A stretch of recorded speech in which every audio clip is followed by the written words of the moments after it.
people argue should not be joked about. I think that's like letting that shitty thing win, you know, or like, I feel like the only way we can like take power away from stuff is to like make light of it. And I think it's about context, but I'm not experienced enough to really be able to do that 9 times out of 10. I don't know, why do you say that? You're pretty experienced. Well, okay, so also doing open mics, like your standard like stand-up open mic, you get 4 minutes. And there's some times where you need to like, if you're trying to validate a terrible opinion, you need time for setup. You need to like be able to express the kind of human being you actually are before you like trying to like say that. I don't know. I have one joke about like when I was a kid and this guy tried to kidnap me from a playground and do God knows what. And I think it's hilarious, like the whole story, because of the way it played out. But it also is a story about like me almost getting molested. So it's like, I need a lot of time to build up to like, hey, I don't think, you know, pedophiles are okay. I don't think this. I'm fine. Everything went okay. But I can never find that, like, I can never find enough time in a 4-minute, like, open mic to really warm everybody up to this series of jokes. That being said, I'm not really it is mildly offensive, I will say. Because it's like, I guess, like, my first punchline was like, I guess only unobservant kids get molested because the only reason this guy didn't get me is because he just was an obvious pedophile. And, like, he was just so bad at trying to hide his intentions that even, like, a 6-year-old me was like, this guy's up to something. I don't know what it is. And, you know, I'm sorry. I'm going to give you a note on this joke, and please. It's not what it's about Please necessarily, but I'm like, okay, well, I'm into discussing how to make this funny. Perhaps in the interest of taking the power away from it, take the power away from that attacker and stop talking about him as if he's an attacker, and perhaps talk of him as a paramour, and you're like an overconfident, like, person who is being sought and then didn't get chosen, and so you're like, I'm sorry, what? like, I was out of his Do you know how attractive I am? Yeah, you were a hot kid. Yeah. Like, if the first line of your whole set is like, hey guys, how you doing? So, I was a really hot baby. That might warm them up. Like, I feel like if you just do a couple of minutes on, like, how attractive you are and set that up, and then you're like, okay, here's a crazy story that I'm going to tell you guys about the one person who was able to resist this. Okay. And then maybe they're so high up on this, like, ridiculous, like, because it's not that you're not attractive, but the idea of any person, no matter how attractive they are, saying directly to a crowd, like, look at how attractive I am. Seriously, none of you could resist this. Yeah. If I allowed you to, you'd be all over it. Like, that's ridiculous in a certain sense. And then when you put it in this context, also, maybe that's the third beat and you need 2 other beats of people that wanted you but didn't get you to lead to that one. You know what I mean? Like, first it starts out with, like, you're, like, the girl in 3rd grade with you who, like, tried to have a crush on you, and you're like, I'm super sorry, Susie. I'm playing the clarinet right now. I can't hang out with you. Why don't you understand that I'm a musician, okay? Or whatever. Yeah. You know, like, she didn't get it. Sorry. Susie, I'm all out of baby teeth. Yeah, I so got no it's time like, for you. yeah, whatever it is. And then build up to that. Like, maybe the next one's a vampire. See, like like Delia. You know, yeah, I'm just like, hey, my blood's too sweet for you. No, I like the way I was like pitching it was like, Eat a lot of garlic. yeah. Sorry, I'm waiting for like a Twilight kind of scenario. Like, I'm Kristen Stewart, okay? I'm gonna get whisked away. Your skin doesn't sparkle. It just sets on fire when you're in the sun. I mean, are you Mr. Darcying me or what here, mister? Let me in the van! Why are you driving away? See, like, that's how we get. Where it's like, I want the candy! Like, he didn't give me the candy. Damn it! I stole this puppy and he still wouldn't come near me. He was like, hey, do you want to get in my van? And I was like, hell yeah, I got a couple CDs I want to throw in there. And he was like, ooh, Space Jam, and then just drove off. He was like, hey, will you help me put this chair in my van? And then he went in first, and I was like, okay, well, you're welcome. Oh, or then you just start inviting all these other kids, and then he realized, like, God damn it, now I'm just babysitting all of these kids. Yeah, I guess the approach I had to it was like, I always grew up thinking that I just outsmarted a pedophile. Like I was like Kevin McAllister, and it really was that he was just really bad. He was really bad at being a pedophile. That's why I walked away. It's not he was bad at being a pedophile, because a pedophile technically is like, well, no, this is a horrible, respectful way of acknowledging their like affliction as a like preference somehow. But I was gonna say like, no, that's like saying, I like guys, so like by virtue, every guy should want to date me. Like, no, you're trying to get somebody and you fail. Yeah. He's a bad kidnapper. Yeah, he's a bad kidnapper. He's successful. I mean, like, he's a pedophile whether or not he gets you. I just feel like there's a class at pedophile school that like teaches you subtlety. God, I hope there's not a school. No, it's Brigham Young. SVU says, ooh, damn. Sorry. Brigham Young, fuck. I could have gone with the more, like, appropriate one. Or the more obvious choice.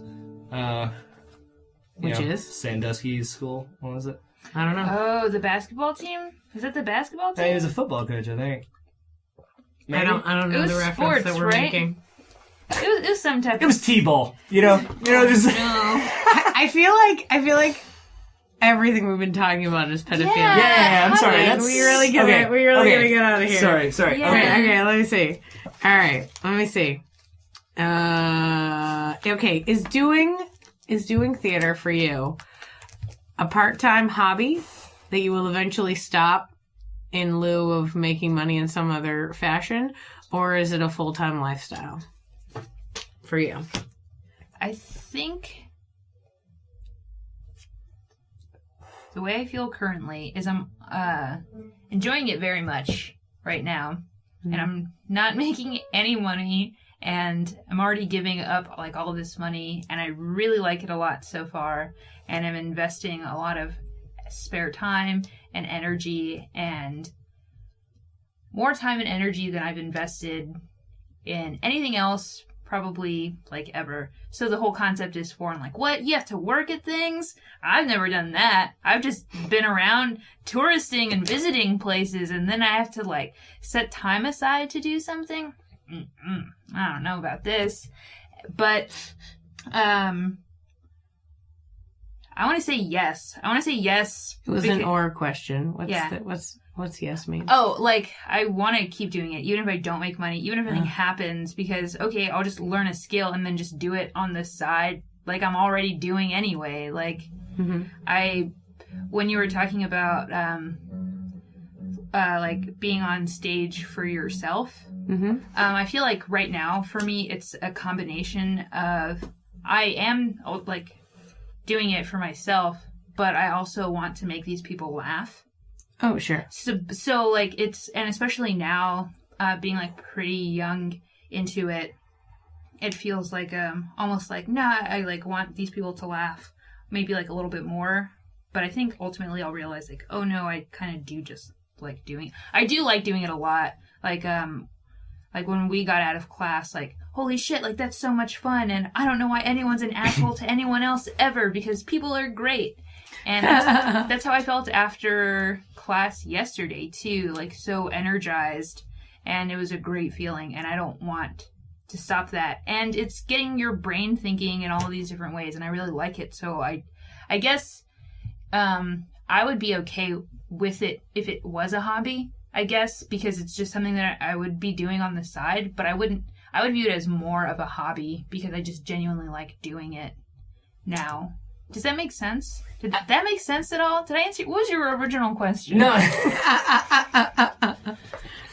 That's the question. I loved your response to that, because like the entire time I imagine you were talking about like performance, like this really attractive yet unsuccessful like artist boyfriend that you have. You know, like the guy who's like really trying to get his one-man band off the ground, or like a DJ or something, who who can't hold like a regular job and is like constantly mooching money off of you. But he's good to look at and he makes you feel pretty sometimes. And yeah, like it gets in the way of everything you're trying to do, but you still like, it's like, whatever, he's got a six pack. That's kind of like, that's all I kept thinking. I was like, oh no. Well, no, not in the sense of like you need an out and it's bad for you. I just meant like the way you were talking about it was like, yeah, it just like it cost me money because that's exactly how I am. Like I work a night job, so it's like every night that I choose to go do comedy is just money out of my pocket. But I choose to do comedy more often than not. Like the first year I was in Austin just working, I was doing awesome as far as like money goes. Like I was just always making money and just had money and was just real comfortable, and then saw that Groupon for the new movement, and I don't know, made pretty much a clutch decision to just be like, all right, I'm ready to do like 4 and 3 in favor of the theater as far as like the amount of time I'm there. 7 days a week. Yeah, just and now I just struggle all the time, like financially speaking. That being said, that's fine because I was poor anyways. And again, there's a big part of me that's, I don't know, fine being broke as long as I spent more time doing something I want to do as opposed to something I was obligated.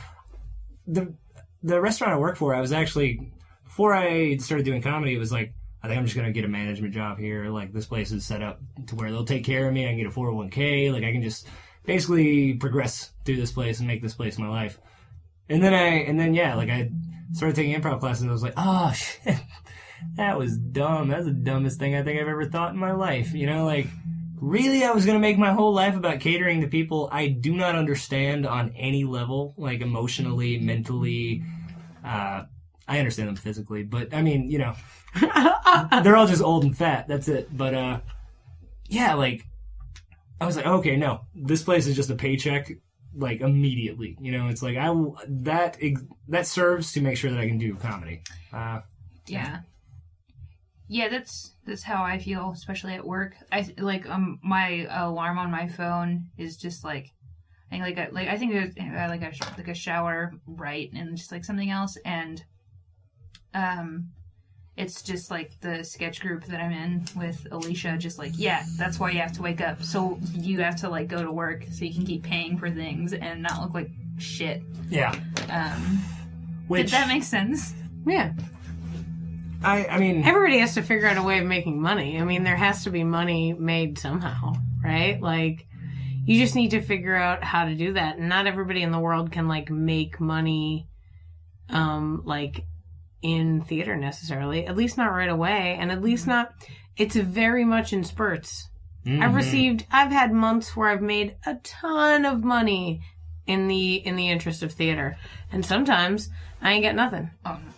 I ain't got nothing. No, see, that's the thing is, like, there's no consistency to the work, you know? It's like, honestly, like, the odd jobs I do have, like, that are performance and entertainment that do pay, they're just not close enough together, or, like, not in big enough blocks. They're always, like, way too spread out to be able to draw an income off of.